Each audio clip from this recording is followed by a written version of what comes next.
কাস্টমারের হবে, ওই মেলে হবে। হ্যাঁ, মানে কাস্টমারকে মেল থ্রু করতে হবে, যে মেলটা আমি বলবো সেটা। ওকে, এটা বলে দিলাম।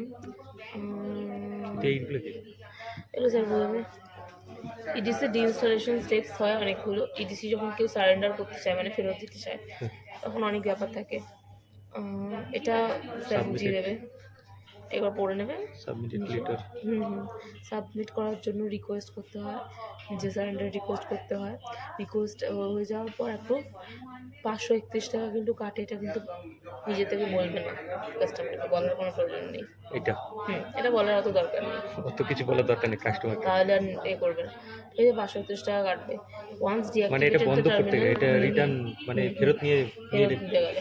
হ্যাঁ, তারপর যদি ওয়ান্স মানে ওটা ডিঅ্যাক্টিভেটেড কাস্টমারের terminal will be recovered by vendor, যখন ভেন্ডার সেই মেশিনটাকে নিয়ে নেবে, কালেক্ট করে নেবে এটা মেশিন থেকে, তখন টার্মিনাল যদি রিকভার না হয়, যদি কোনোভাবে তোমার হাত থেকে মেশিন হারিয়ে গেছে বা তোমার হাত থেকে মেশিন ভেঙে গেছে, তখন তোমার কাছ থেকে, মানে কাস্টমারের কথা বলছি আমি, ধরো কাস্টমারের হাত থেকে মেশিন ভেঙে গেছে, কাস্টমারের হাত থেকে ধরো মেশিন পুরো ভেঙে গেছে বা হারিয়ে গেছে, তখন কিন্তু তাকে জরিমানা দিতে হবে। এই যেই মেশিন যেরকম হবে, জিপিআরএস এর জন্য 12,000, এটা 8,000, এম পজের জন্য 8,000, 4,800, অ্যান্ড্রয়েড পজ যেটা মেইনলি সবাই ইউজ করে 16,000 টাকা দিতে হতে পারে। ঠিক আছে, মানে এটা কি, এটা কাস্টমারের না আমাদের থেকে যদি কোনো কিছু হয়ে যায় তখন আমাদের কিছু দিতে হবে না তো? তোমার থেকে হবে কেন? এটা কথা দেখাচ্ছি না, কেন হবে?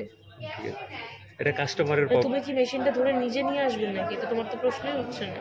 মেশিন কি, আমরা শুধু মেশিনটাকে সার্ভিস করবো আর কি। সার্ভিস মানে কি, তুমি গিয়ে জিজ্ঞেস করবে, কোনো প্রবলেম নেই। সার্ভিসিং তো তুমি করছোই না, সার্ভিসিং এর লোক করবে। তো কাস্টমারের হাত দিয়ে যদি ভেঙে যায় বা হারিয়ে যায়, তো সেই ক্ষেত্রে জরিমানা দিতে পারে। ঠিক আছে, তারপর হচ্ছে unless terminal is not recovered lean of, এটা আমি আগেই বলেছি, যতক্ষণ না রিকভার হচ্ছে মেশিন, ততক্ষণ 0.01% কাটবে। যখনই মেশিনটা নিয়ে নেবে ওরা, এই চার্জটা আর কাটবে না। ঠিক আছে, once the terminal is recovered, then the lien of the customer will be removed. ঠিক আছে, আর থাকবে না। এই হচ্ছে তোমার হয়ে গেল। আর কি হবে, ক্রস সেলস যেটা আছে তোমাদের, ক্রস সেল রয়েছে কী কী বলে দিল, ইন্স্যুরেন্স রয়েছে, লোন রয়েছে, কারেন্ট অ্যাকাউন্ট, সেভিংস অ্যাকাউন্ট, এগুলো সবই যে নাকি?